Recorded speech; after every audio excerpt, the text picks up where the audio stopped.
Baiklah, kita ketemu kembali dalam kuliah daring kita lagi, kuliah online, untuk mata kuliah ke-14, Intermediary Business Management, dan yang kita angkat kali ini adalah Electronic Intermediary.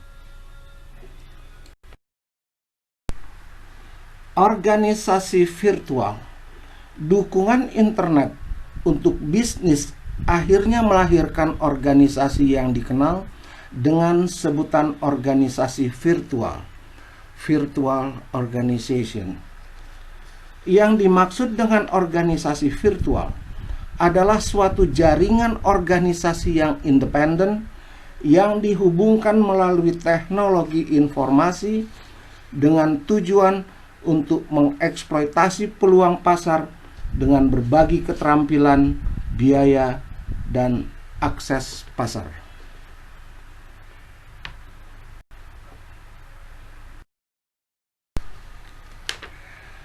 Transaksi e-bisnis dan e-commerce.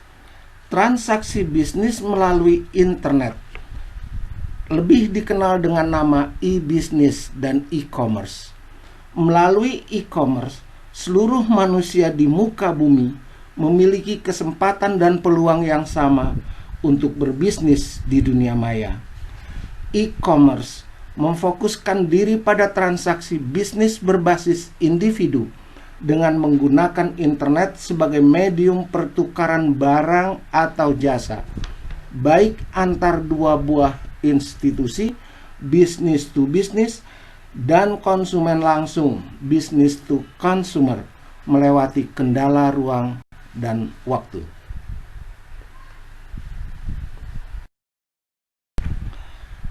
Keunggulan kompetitif dengan teknologi informasi.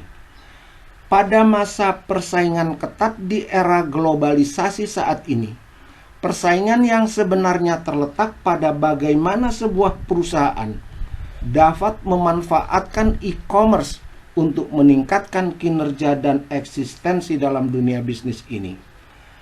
Dengan aplikasi e-commerce, seharusnya hubungan antar perusahaan dengan entitas eksternal lainnya, pemasok, distributor, rekanan, konsumen, dapat dilakukan lebih cepat, lebih intensif, dan lebih murah daripada aplikasi prinsip manajemen secara konvensional atau door-to-door atau one-to-one relationship.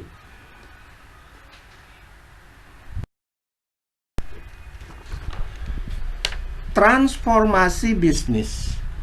E-commerce bukanlah sekedar suatu mekanisme penjualan barang atau jasa melalui medium internet, tetapi juga terhadap terjadinya sebuah transformasi bisnis yang mengubah cara pandang perusahaan dalam melakukan aktivitas usahanya.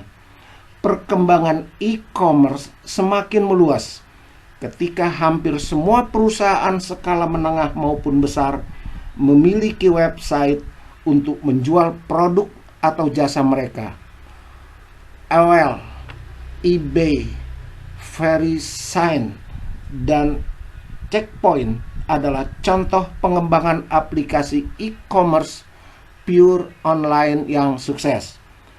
GE, IBM, Intel, dan Square adalah contoh pengembangan aplikasi partial e-commerce yang juga sukses.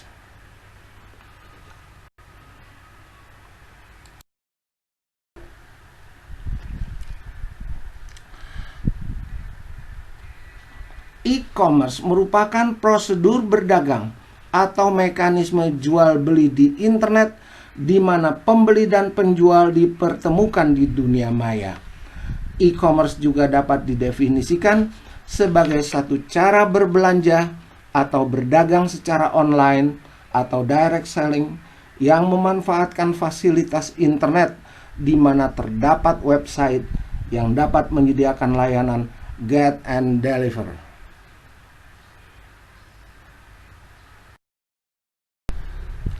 Faktor sukses e-commerce. Faktor kunci sukses dalam e-commerce dalam sebuah perusahaan tidak hanya mengandalkan kekuatan produk saja, tetapi dengan tim manajemen yang handal, pengiriman yang tepat waktu, pelayanan yang bagus, struktur organisasi bisnis yang baik, jaringan infrastruktur dan keamanan, desain situs web yang bagus, dan beberapa faktor lainnya, antara lain: 1. Menyediakan harga kompetitif. 2. Menyediakan jasa pembelian yang tanggap, cepat, dan ramah. 3. Menyediakan informasi barang dan jasa yang lengkap dan jelas. 4. Menyediakan banyak bonus seperti kupon, penawaran istimewa, dan diskon. 5. Memberikan perhatian khusus seperti usulan pembelian. 6. Menyediakan rasa komunitas untuk berdiskusi masukan dari pelanggan. 7. Mempermudah kegiatan perdagangan.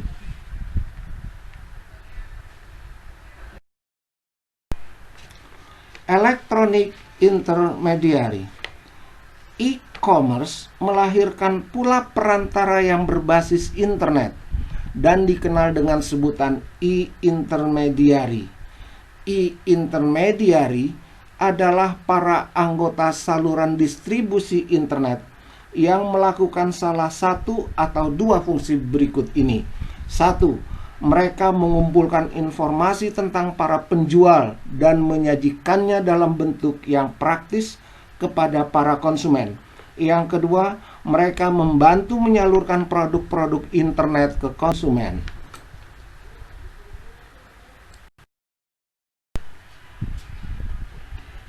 Jenis e-intermediary. 3 macam e-intermediary yang terkenal saat ini yaitu: 1. Penjual bersindikat atau syndicated seller. Yang kedua, agen pembelanjaan atau shopping agent. Dan yang ketiga, maklar bisnis ke bisnis atau business to business broker.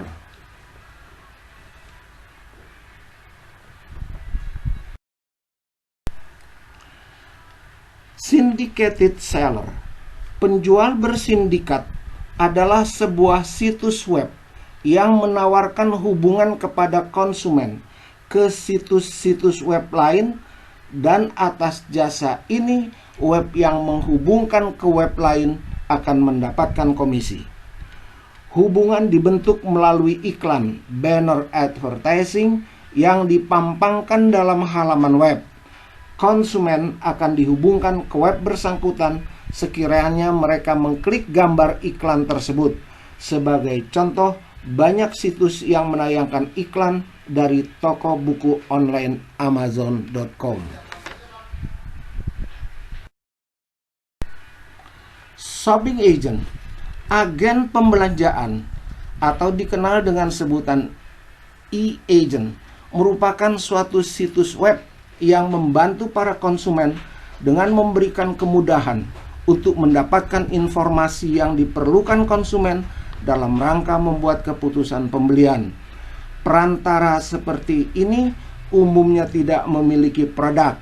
Yang menjadi fokus perantara ini adalah menyediakan informasi dari sejumlah situs web yang lain yang menjual produk yang dicari konsumen.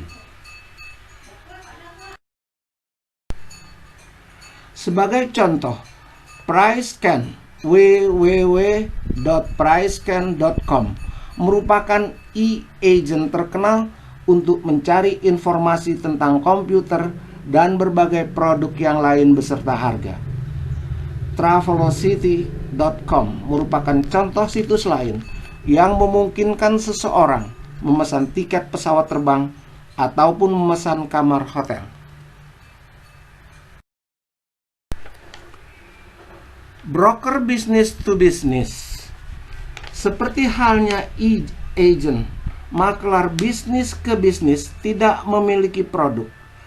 Perantara ini menyediakan sarana komunikasi antar pebisnis. Maklar bisnis juga disebut agent transfer business atau perantara membantu pembeli dan penjual dalam proses jual beli. Biasanya mereka memperkirakan nilai bisnis, beriklan dengan atau tanpa mengungkapkan identitasnya. dan umumnya membantu penjualan bisnis. Sebagai contoh, AdFact, www.adfact.com menyediakan informasi yang sangat baru tentang produk dan harga yang berasal dari para pemasok dan pembeli.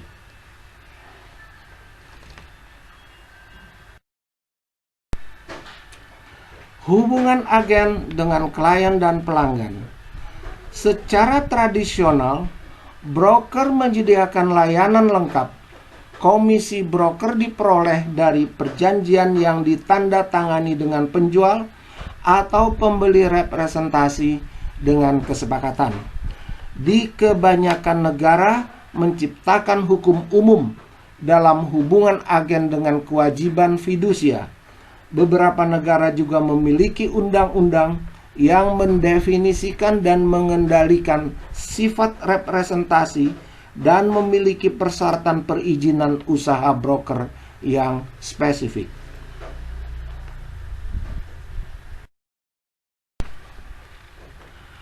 Hubungan agen dalam transaksi kepemilikan usaha melibatkan representasi oleh broker bisnis atas nama perusahaan pialang dari pokok penjualan, apakah orang tersebut adalah pembeli atau penjual. Broker kemudian bertindak sebagai agen utama yang merupakan klien broker. Pihak lain dalam transaksi yang tidak memiliki hubungan keagenan dengan broker adalah pelanggan broker.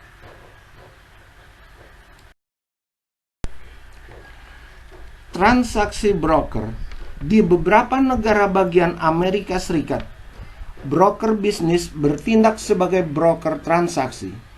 Transaksi seorang broker tidak mewakili agen, tetapi bekerja untuk memfasilitasi transaksi dan penawaran antar kedua belah pihak dengan tingkat kepercayaan yang sama.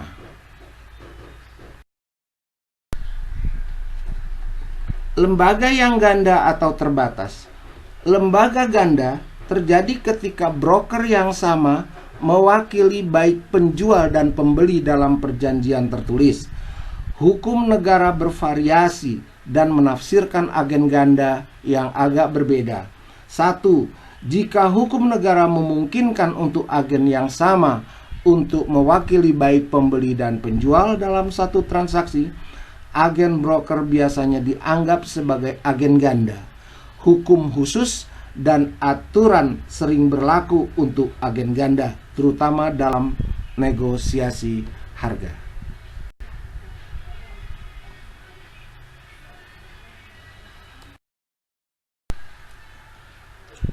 Dua, di beberapa negara Amerika Serikat, terutama Maryland, agen ganda dapat dipraktekkan dalam situasi di mana broker yang sama tapi bukan agen mewakili kedua pembeli dan penjual. Ketiga, beberapa negara mengizinkan seorang broker dan satu agen untuk mewakili kedua sisi transaksi sebagai agen ganda. Dalam situasi seperti itu, konflik kepentingan yang lebih memungkinkan terjadi. Jenis layanan yang dapat diberikan broker. Jasa broker sangat bervariasi, tergantung pada praktek dan keterampilan broker. Layanan yang paling umum yang disediakan oleh broker untuk klien adalah 1. Membantu klien dalam menetapkan nilai MPSP, Most Probable Selling Price Valuation. Yang kedua, mengembangkan informasi yang komprehensif tentang perusahaan. Ketiga, melakukan pencarian pembeli. Keempat, pemasaran bisnis untuk calon pembeli. Kelima, mengkoordinasikan negosiasi dan memberikan saran penataan kesepakatan. Keenam, menyediakan keseluruhan kesepakatan untuk memandu klien melalui seluruh proses. Ketujuh, membantu menjaga kerahasiaan penjual. Kedelapan, mungkin salah satu layanan terbesar yang disediakan oleh broker adalah kemampuan untuk memungkinkan pemilik untuk tetap fokus pada menjalankan bisnis mereka selama proses penjualan.